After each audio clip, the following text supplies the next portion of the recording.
Thank you for joining us today. I'm Dani, for those who don't know me. And with me today, I do have our lovely Wise crew. So we've got Raul. I'll just start from like the top from what I can see. Raul, how are you today, Raul? Hello, Dani. Super happy to be here. Thank you.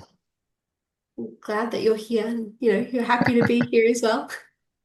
And then we've got Paulina. How are you today, Paulina? Hi, Danny. Hi, everyone. Good, good. Thank you. That's good. And Selena, of course, everyone knows Selena, but this whole thing wouldn't run without her. Hi, Oh, Selena. thank you. Hi. Hi, everyone. Welcome. And of course, we have the lovely Chris. How are you today, Chris? Hi, Danny. I'm doing well. Hi, That's everyone. good. So I'm really looking forward to today's session. It should be good. We will be talking about obviously the hiring process, but um, what to do to actually make sure that you are finding the right person. It is sort of like a step-by-step guide, so hopefully you get a lot out of it. But of course, feel free to ask questions throughout the entire session. You can take yourselves off mute if you want to, or if you can put your chat, like your questions in the chat box, whatever you feel comfortable doing. Um, and as you know, this is very much an interactive call, so yeah, feel free to just jump in at any time and ask anything. But we will get started. So the very first thing I would say with any hiring process, before you do anything, you should do a capacity planner, just to actually make sure that you know what role to actually hire for. You don't want to just throw, bodies at the problem, as they say. You need to actually know what you're going to be hiring for because you might look at everything and go, oh yeah, I need another, senior accountant. But then you do your capacity planner and you realize, well, you don't actually need a senior. You might just need, a junior. So I might ask Raul if it's okay, if you could just tell everyone exactly what the capacity planner is. Sure, sure. Let me share my screen and we'll be able to see it. So here it's when you open your WhatsApp, this is the very first thing that you're gonna do, and we will be focusing here on their plan. Sorry, here in the budgets and capacity. This is basically the plan for the entire year. Our goal is like to prepare these at the beginning of the financial year, but probably during the year, if you're arriving at the middle of your financial year or something, it helps us to evaluate it, how are you going and what is the plan ahead, as Danny mentioned. And talking about hiring here in the team capacity, when we have adding all the people that it is working and we know their capacity and we can like measure how near, how far are we from the budget. Uh, Please make sure that the budget period here, yeah, that when people it's participating in not in the entire financial year, we can adjust just the time that they're gonna be working, and this is something that I can help you with to put the right times and figure out like what are the exactly numbers in that section. And for this, Danny, I have a specific team member that I created, and all of all of you can create these. That it's a new hire, not with the name of the person, just how this is going to be affecting my capacity if I hire a person with these specific characteristics. So I will be adding, we can add the custom range. So this person, it's not going to start at the very beginning of the financial year. This person, it's going to start just half of the financial year. So since it's a Australian financial year, will be from July through June. In so I have at half of capacity. This person, it's here new hire, and see. This is the period from 1st of January and to the last of the financial year. Once we allocate the budget, we're going to see here how what is the impact of the fee capacity. So see how much this has been increased from adding a new person. And the percentage of the team summary that we have here in the spare capacity, it's going to be appearing here, like how near, how far are we from it. And yeah, that's basically all. So in the case that you would like to go further and review anything, I will be adding here my Calendly link. Hope that this can help Danny. Yeah, thank you so much, Raul. No, Yeah, my that pleasure. was great. And I didn't realize it, so that there's a new feature where you can just sort of add a what if sort of thing. It yeah, it doesn't need to Well, just be. yeah, it is not a specific feature. It's an employee that we added without the specific names. So clients can measure like what is the agreement that have with their employee and see if that agreement matches with the profit that we are looking for and see what is the impact of having that person for the half of the financial year or the entire financial year. Yeah, that's good.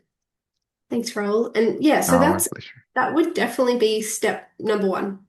Just making sure that you know who you're actually going to hire. And then from there, I would probably suggest doing building a scorecard, like a candidate scorecard. There's so many out there.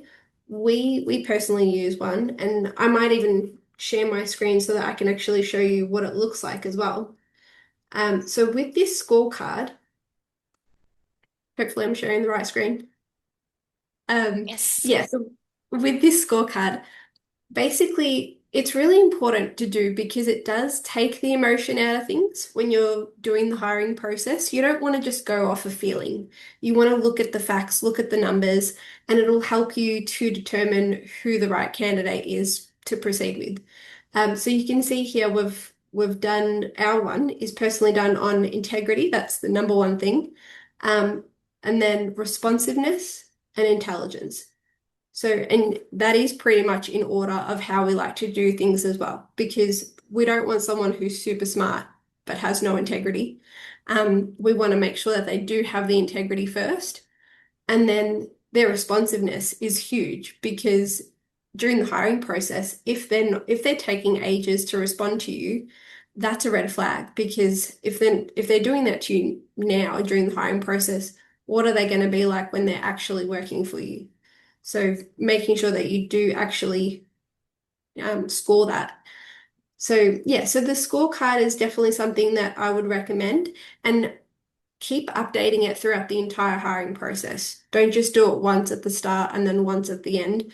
Do it after the interviews, after the reference checks, after the testing. So you keep going and then eventually that score will get higher and higher. But yeah, it is good. Our one's pretty good because obviously you'll have more than one candidate in the pipeline. So whoever's got the highest score, that's the right candidate to go ahead with. So yeah, that would be number two. And I know I can see Chris here. So Chris, you've obviously been through our process and you've done the scorecard before. Have you found that it's sort of helped you determine who's the right candidate? I think when we've got a lot of different ones that we're trying to compare, then yes, definitely. Like it does, well, yeah. Sometimes you get initially bedazzled by the initial interview, and it's these little things that can help you just decide between maybe one or the other. Would probably be my comment on that. Yeah, absolutely. Yeah, because it really does take the emotion out of things. Um, so the next thing I would say is make sure your team is actually aware that you're going to be hiring someone. I know for some clients that's a bit, some people just don't want their team members to know because they're not sure how they're going to feel about things.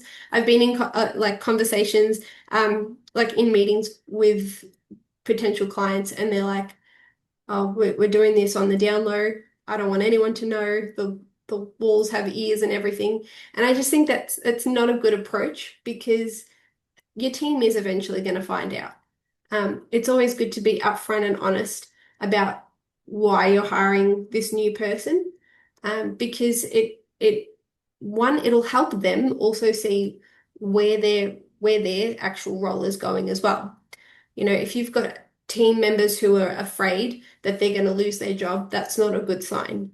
So you should definitely be keeping everyone in the loop so everyone's aware of what's going on. And then the next thing is obviously creating the job description. So with the job description, you want to make sure that you're covering off different things, but you don't go into too much detail. I think one of the biggest turnoffs with candidates looking at job descriptions is they click into the job ad and they see this really, really long description of every single thing that they're going to do. No one has time to read that. And you've got to think of it from a candidate's point of view. They're not just applying for your job, they're applying for hundreds of jobs. So you want to make sure that your ad is standing out. And the best way to do that is to sell. It's all about marketing. So make sure that you do have a description at the start of what your firm is, what you do, your values, your missions, all that. And then creating an advert video, and so people who have worked with me before will have heard me say this. Doing an advert video is super important because it actually gives a chance to showcase who you are, who your firm is. And lately, we've actually been noticing that having employee testimonies, and if you don't have employees, if you have contractors, you can do that as well. But yeah, having testimonies from your actual staff to show what it's like working for your firm is really, really good because they're not just hearing it from your point of view, they're hearing it from your staff's point of view. So if you can do that, and it doesn't have to go for long, especially if you're camera shy and everything, or if your staff are camera shy, a 30-second video is all you really need. Just telling people a bit about the firm, about the role, why you're hiring this person. And please don't say it's because, you're overworked and you need help. It's got to be more than that. It's got to be, career growth and all of that as well. Highly recommend the advert video. And if anyone needs a copy of job descriptions, we have so many. We've got one for every role. So just let me know in the comments and I can send that through to you after this call. And I did see a comment about the candidate scorecard. Yeah, Randy, we can send that across to you as well. So there's that side of things. Then the next thing is really important, a career history form. So when anyone applies, you don't want to just read their resume because you want more than that. So we personally get them to do a career history form, which is basically you're asking questions that are actually in their resume, but they've got to sort of put it again in this form. And that's really important because one, it does sort of tell you if they actually are willing to go through the hiring process. I've had candidates say to me, why do I need to fill this out? Everything's in the resume. But if from the get-go, if they're not willing to do things, that's a red flag. If I see, refer to resume, I go, well, if you're too lazy to just fill out a little thing that says what your responsibilities are, what are you going to be like when you work for my clients? Getting them to do that career history form, and then you cross-reference as well. So what they've told you in their resume, is it the same thing that they're telling you in the career history form, or is it completely different? I've had candidates say one thing, that they could say that they've worked for a firm for 2 years in the resume, but then in their career history form, they've said 4 years. So that's not right. So you need to make sure that those things are aligning. And then from there, always pre-screen your candidates because it just sort of cuts the time of the actual interview process in the sense of you do the pre-screening, you determine if they are actually worth proceeding with in the interview process because the last thing you want is to just go off what they've written and then jump straight into the interview and then realize 5 minutes in that this is not the right candidate and then you've got to cut it short. But the interview slot says, 1 hour. So it's disheartening for them because obviously they know that they haven't done a good job because, you've ended the call 5 minutes in. But it's also wasted your time as well. So just, doing a pre-screening. Zoom is a good one, as in not Zoom like this, because that would be like an interview, but your phone. So you can do Zoom phones and stuff, so you can call them. So no matter where they are in the world, yeah, just give them a quick call and sort of ask them a bunch of questions about, especially if it's, individual tax returns, but just depending on what you need them to do, ask them a little bit of technical questions, and then that will determine if they should be actually interviewed or not. And that's where you would fill out that scorecard again, like you would update it then to see should you actually proceed with them. And then from there, you've obviously got the interview process, but the biggest thing is don't just ask random questions. You should be asking specific questions.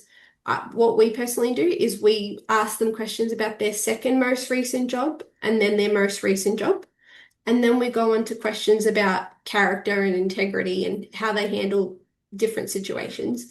But they are all very specific. So, and again, if people need help with the interview process at all, or a guide or whatever it is, feel free to let me know, and I'm happy to help you out there as well. And then, of course, the reference checks. And Chris, I'm going to call on you again because I'm not sure if you had an issue with the reference checks, when we did the hiring process for you, did someone try and pretend to be their own reference? I don't think it was their own reference. I think it was they had a friend that was it wasn't a work colleague. It was definitely a friend. I remember that. Yeah. I don't think they tried to use themselves. I don't remember that happening. But well, it definitely wasn't a reputable person that was worthy of getting a reference from. Yeah.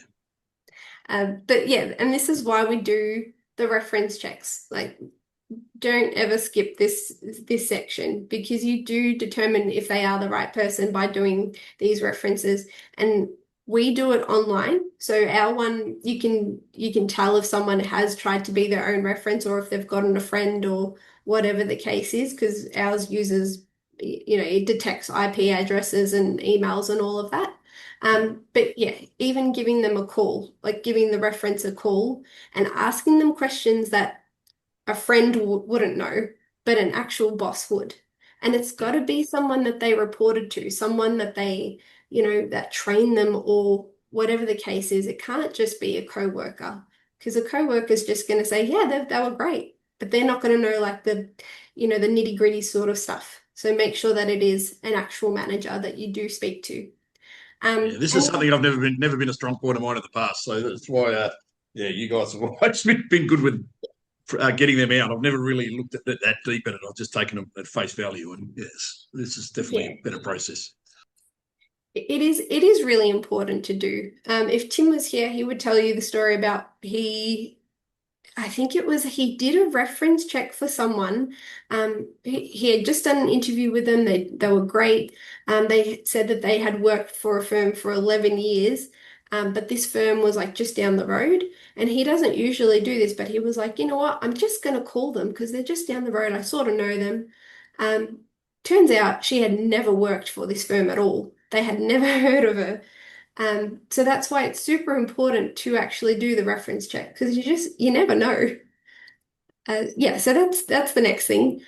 If you can do an integrity analysis, and that's basically where you would take all the information that you have from them so far and you put it into an AI platform and you ask it to analyze everything. It's really good because it does give you like an analysis of if they've got high integrity, if there's any issues going on, any integrity issues. That's really important to do as well. So that's something that we would definitely recommend. And then from there, and this is really important, not as important as integrity, but super important, you've got to test your candidates. You've got to give them an assessment to do to make sure that they have the skills that they say they have. You don't want to just take their word for it. Actually, Paul, can I call on you for this? How did you go with the hiring process? How did you find with the assessments and everything? Were there times where you're like, oh yeah, this person's great, but then they didn't score so well, or what was your experience there? Yes, so with the interviews that we had with Chris, basically a few of the applicants seemed to present well and the resumes were well, but they didn't score really well on the scorecard. And if I remember right, one of the applicants had actually entered something on their resume that they worked for a period of time for a firm, but it wasn't as long on that. And I think there was some inconsistencies there. So the analysis of of their applications through your system was very, very good, very detailed. Yeah, highlighted a lot of issues that we avoided. Yeah. Yeah. Thanks, Paul. And yeah, this is why you put them through these things to make sure that you are finding the right person. And I can see that there's a few questions in the chat, so I will get to them in a moment. We're nearly at the end of this sort of section, and then we'll move on to the next section. But yeah, so with the assessments, another good assessment to do is a personality test as well. And it's just a good way to determine, how they should be managed. What kind of personality do they have? Do they prefer someone who's going to, look over their shoulder and which most people don't, or do they need autonomy? Like what kind of style? And also, are they a finder, minder, or a grinder?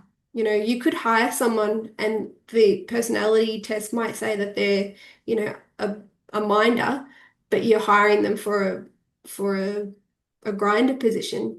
And that's not a bad thing because it means that you've got something to work towards with them. That's a career path plan right there from the get-go. Yeah, so definitely recommend doing a personality test. And then also making sure that, like I said earlier, updating the scorecard throughout the entire process. But the final thing I would suggest, and this is the step that a lot of people miss with the hiring process, it's the onboarding session. So you hire this person and then that's sort of it. You sort of go, okay, well, we'll see you on the 1st of March, and that's it. You need to have communication before that, but you need to make sure that you've got a plan, like what's going to happen in their first week. And I would suggest when they first join, having like a 5-minute meeting with every person on your team, regardless if it's in person or over Zoom, just to meet everyone. And then having step-by-step plans to basically help them transition well into this position and know where they're going to be in 3 months' time, 9 months' time. But yeah, the onboarding session is super, super important because you don't want to hire someone and then just go, okay, here's your work, good luck with everything. You need to make sure that they know what they're doing, they're comfortable enough, and that they know exactly who they're reporting to as well. Yeah, I've had some candidates say to me that they've left their position because they had too many people that they were reporting to. They didn't know what was going on, and this was from the start. So it's super important that they know if they've got a question, who do they go to?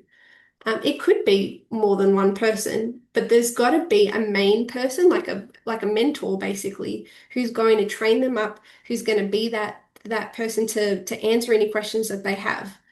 Yeah, so the onboarding session is, the onboarding process is really, really important.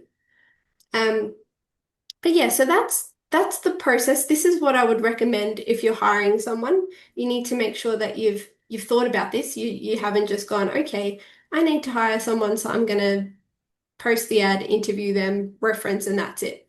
You've got to actually do a step-by-step process to make sure that you are finding the right person.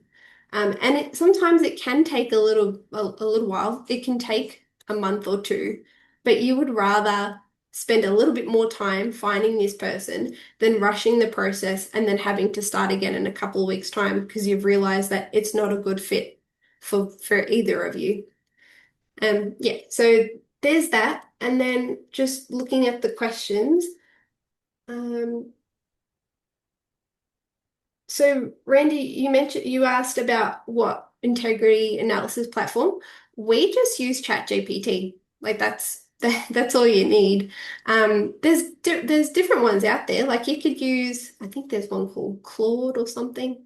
I don't know if I made that up or if I've just got that name stuck in my head. Yeah, but yeah, ChatGPT is fine.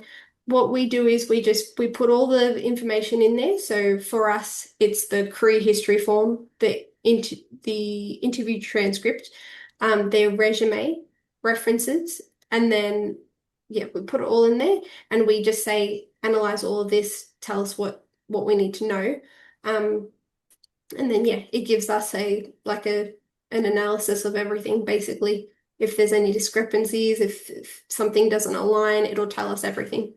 So that's, yeah, something that I recommend.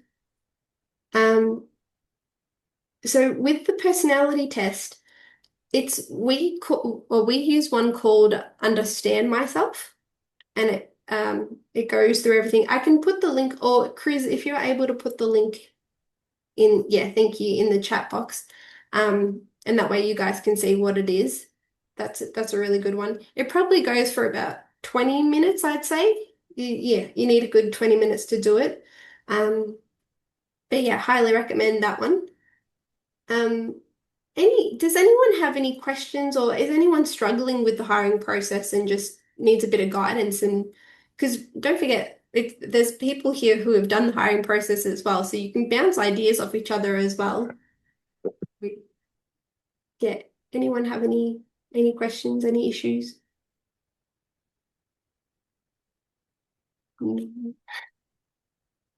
Randy, are you going through the process at the moment, or are you thinking of hiring? I've hired in the past, so we have a certain process, but hey, we can always improve it. And I'm sure as we need more people, we're going to need your help. But yeah, I'm always on this. This is so important. Yeah, absolutely. It's always good to have a process. Don't just wing it, especially with the hiring process. Mina, how are things going on your end with the hiring process? Because I know that you were looking for someone for a while. Oh, Hey, you've just Danny. I written. was actually just finishing a chat. Yeah. So I just put it in there. Danny, for bookkeeping in particular, because it is a little bit different to the tax teams, have you seen that those divisions have been able to successfully have a client manager, but they are working from home, given that that division is completely remote anyway? What's your sort of take on that or your feedback? Yeah, I sort of wish Christy was here because she'd be able to tell you it's definitely doable. Because that's what she's got with her firm. So I think her client manager is actually in Melbourne, whereas Mm. she's in Tasmania. But it definitely works as long as everyone's on board with it, as in your clients and everything. As long as they're on board and they're happy to do Zoom calls like this, it'll definitely work. I tell people, I remind people when they tell me that they have to have people in there, that they have to have their client managers in the office because Zoom just doesn't work. I remind them that we're currently on a Zoom call. Like this is when I'm having a one-on-one with them, and I'm like, we're doing it right now. So yeah, it is definitely doable. Yeah. Will this? I'm assuming this person will also be, reviewing work and things like that as well. Yeah, correct. So it is a team leader, client manager type of role.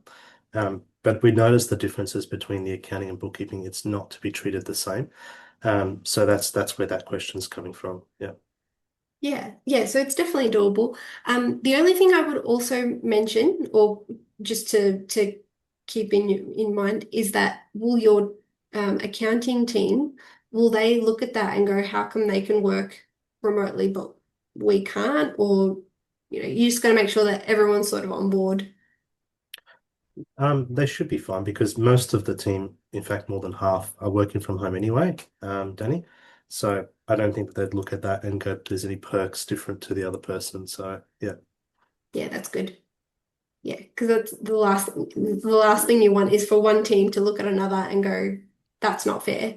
Because at the end of the day, you're all part of the same team. You might have different departments and everything, but you're all part of the same team. But yeah, that's good. Any other questions at all? Not really. Danny, I might pose one last one. Yeah. When you've got those sort of legacy sort of I returns that sort of build up in your base over time,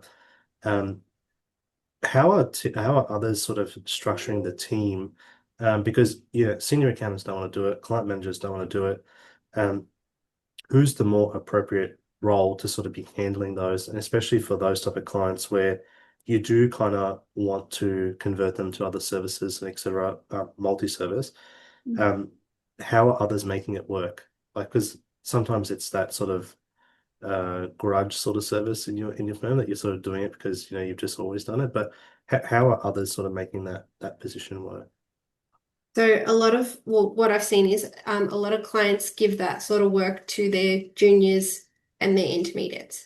They'll hire someone who they don't need to pay as much to do that sort of work. But I might actually call on someone here and see if they've got like what they're actually doing in their firm.